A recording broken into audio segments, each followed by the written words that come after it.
जिज्ञासुओं, बहुत बहुत अभिनंदन है आप सभी का दिव्य सृजन में। चर्चा हम करते रहते हैं,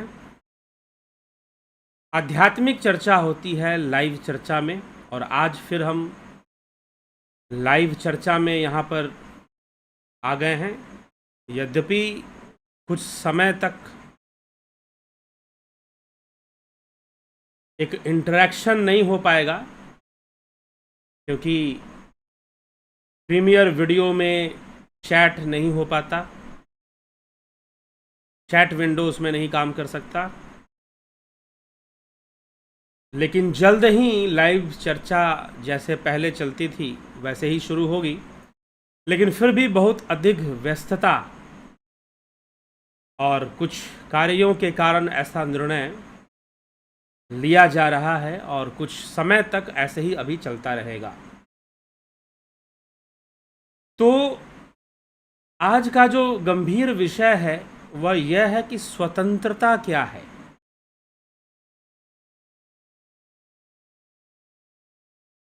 स्वतंत्रता क्या है? वास्तव में स्वतंत्रता कहने का तात्पर्य क्या है? स्वतंत्रता का अर्थ क्या है? स्वस्थ हो जाने का अर्थ क्या है?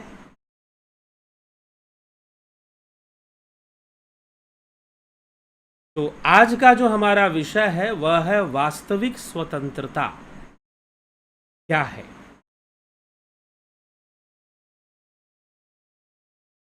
स्वतंत्रता की लड़ाई हमारे देश में लड़ी गई, कई वीर योद्धा, कई स्वतंत्रता सेनानी वीर गति को प्राप्त हो गए, शहीद हो गए मातृभूमि के लिए, मातृभूमि को स्वतंत्र करने के लिए। पहले थोड़ा राजनीतिक रूप से कराया, अब सांस्कृतिक रूप से भी स्वतंत्रता का युद्ध चल ही रहा है, अभी भी चलना भी चाहिए।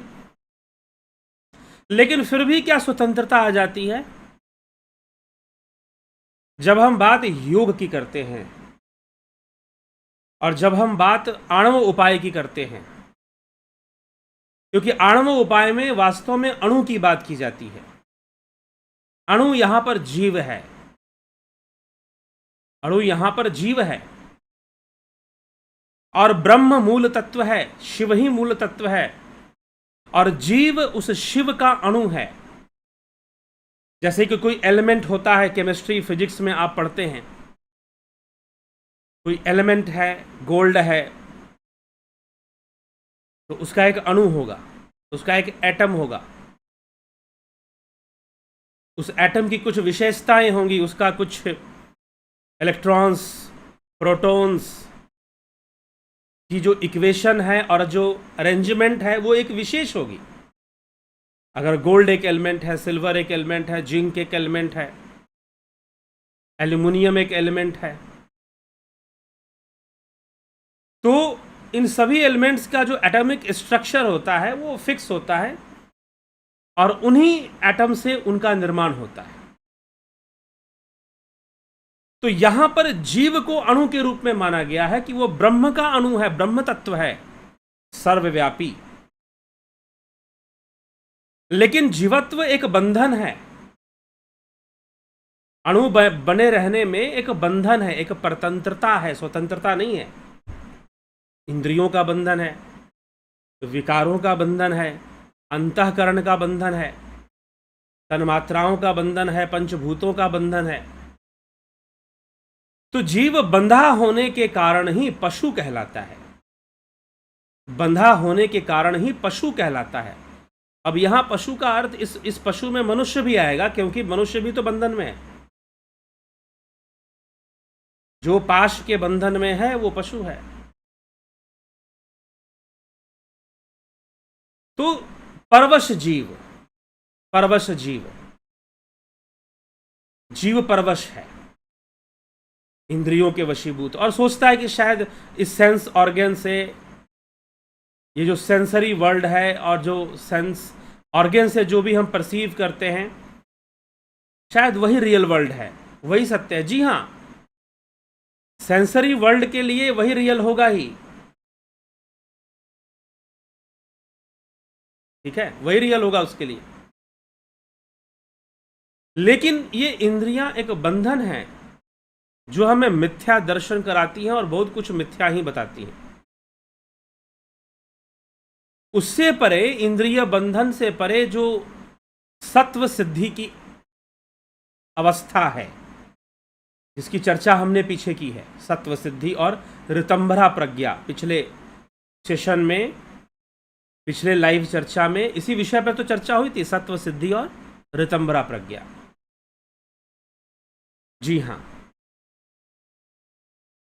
तो सत्व सिद्धि और ऋतंभरा प्रज्ञा, इसी से वास्तविक स्वतंत्रता आती है। यही सत्व सिद्धि का परिणाम है। हमने कहा था कि सत्व सिद्धि मिल गई, अब इसका परिणाम क्या होगा, उसी को बताते हुए शिव सूत्र में लिखा जा रहा है, सिद्ध स्वतंत्र भाव, सिद्ध स्वतंत्र भाव, सत्व सिद्धि को प्राप्त करने वाले योगी या ऋतंभरा प्रज्ञा को प्राप्त करने वाले योगी स्वतंत्र भाव को प्राप्त होते हैं। इस सत्व सिद्धि से युक्त योगी स्वतंत्र हो जाता है, उसे अखिल विश्व को स्ववश करने की क्षमता प्राप्त होती है। अखिल विश्व को स्ववश करने की क्षमता प्राप्त होती है। ऋतंभरा की अवस्था को प्राप्त करने वाले, सत्व सिद्धि को प्राप्त करने वाले योगी, सारा प्रपंच उनके वश में आ जाता है, अर्थात विश्व वशीकार की सिद्धि उन्हें हो जाती है और जो चाहे वो उसे जान सकता है और कर सकता है। योगी के अंदर ऐसी सिद्धि का विकास हो जाता है। जीवन मुक्ति स्वतः ही सिद्ध हो जाती है ऐसे योगी के लिए। स्वातंत्र रूपिणी जीवन मुक्ति, जीवन मुक्त तो हो ही जाएगा वो, तत्व सिद्धि प्राप्त करने के बाद जीवन मुक्त भी हो जाएगा और प्रपंच उसके वश में ही आ जाएगा। यह भी सिद्ध है, यह भी होना है कि प्रपंच उसके वश में आएगा। तो ये वास्तविक स्वतंत्रता है। इसलिए गोस्वामी तुलसीदास जी ने लिखा कि परवश जीव स्ववश भगवंता, जीव अनेक एक श्रीकंता। तो उस एक से मिलकर योगी भी एक हो जाता है। ऐसे ही योगियों के अंदर संपूर्ण ऐश्वर्य आता है, संपूर्ण कीर्ति आती है, संपूर्ण ब्रह्मचर्य आता है, संपूर्ण सौम्यता आती है, संपूर्ण करुणा आती है और यही भगवान कहलाते हैं, यही भगवान कहलाते हैं।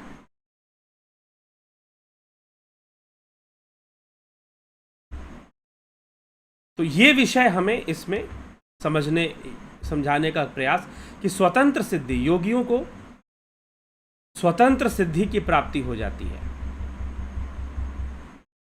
वह पूर्ण रूपेण वास्तविक स्वतंत्रता को प्राप्त कर लेते। ये तो संसार में जितनी भी हमारी स्वतंत्रता है, वास्तव में वो स्वतंत्रता नहीं है।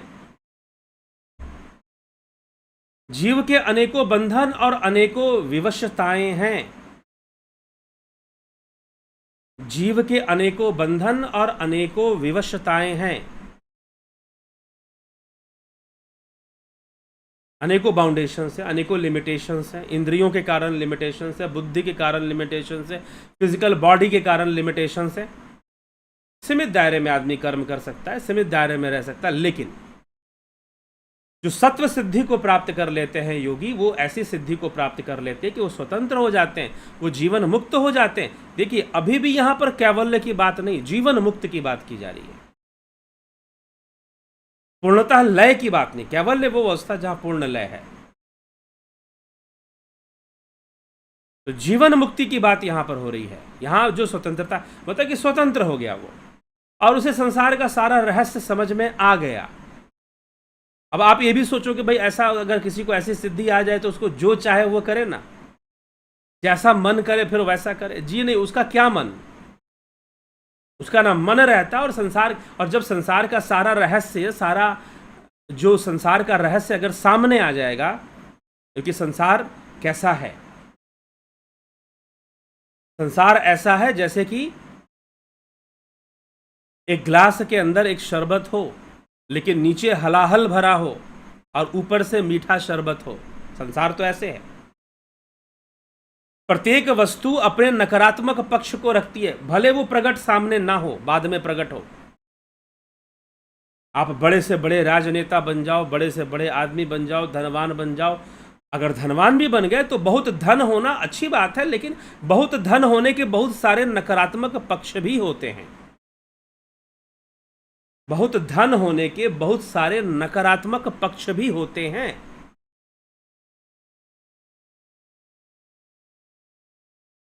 ठीक है, वो तो हमें दिखाई नहीं देता। तो वो सारे रहस्य को जब जान जाता है तो वो संसार में रहते हुए भी अनासक्त ही रहता है। ये नहीं कि वो कुछ भी करने लग जाएगा। क्यों करेगा? मूर्ख है, नहीं करेगा। He knows very well everything. तो ये समझना है। तो वास्तविक स्वतंत्रता क्या है? हमने स्वतंत्रता ले ली, देश की स्वतंत्रता ले ली, हो सकता है हम अपने नगर गांव की स्वतंत्रता ले लें, हम सांस्कृतिक रूप से भी स्वतंत्र हो, लेकिन जो हमारी व्यक्तिगत स्वतंत्रता है, हम हमेशा परतंत्र अवस्था में हैं, परवश हैं हम। वो ध्यान योग से संभव है, वह योग से संभव है। बिना योग के स्वतंत्रता संभव नहीं। बिना योग के स्वतंत्र हो पाना संभव कदापि नहीं है।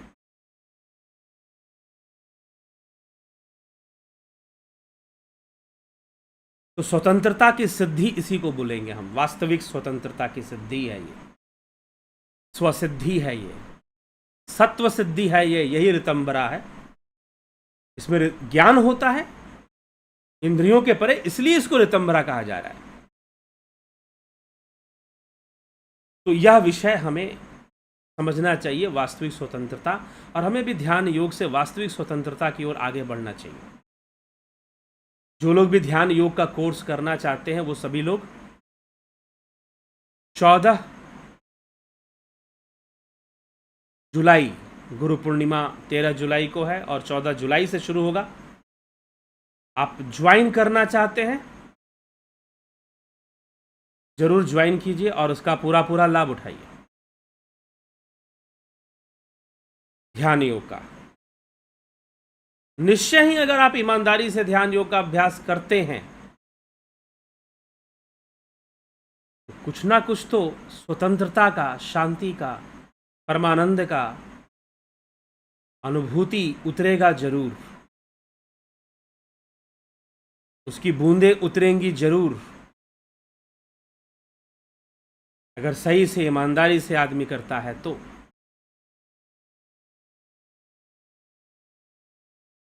जरूर विचार करें इस विषय पर और स्वतंत्रता की ओर आगे बढ़े। हम स्वतंत्र हो जाएंगे, झटके में तो नहीं हो जाएंगे, लेकिन हम कोशिश तो करें। ध्यान योग के माध्यम से स्वतंत्रता की ओर बढ़ने का प्रयास तो हम करें, ये जरूरी है। करेंगे तो मिलेगा, क्यों नहीं मिलेगा। प्रयासरत रहने पड़ता है। योगी को अभ्यास वैराग्याभ्याम तन्निरोध, महर्षि पतंजलि कहते हैं अभ्यास वैराग्याभ्याम तन्निरोध। श्रीमद् भगवद गीता में भगवान श्री कृष्ण अर्जुन से कहते हैं अभ्यासेन तु कौन्तेय वैराग्येन च गृह्यते। इसका सहारा लेते हुए ध्यान योग में आगे बढ़े, सफलता मिलेगी। एक बूंद भी मिली तो बहुत अच्छी बात है, जरा सा भी अनुभव हुआ उस स्वतंत्रता का तो बहुत बड़ी बात है। चलिए इसी के साथ हम विराम देते हैं और कल फिर मिलते हैं। आवश्यकता अभ्यास में बने रहने की है, करते रहने की।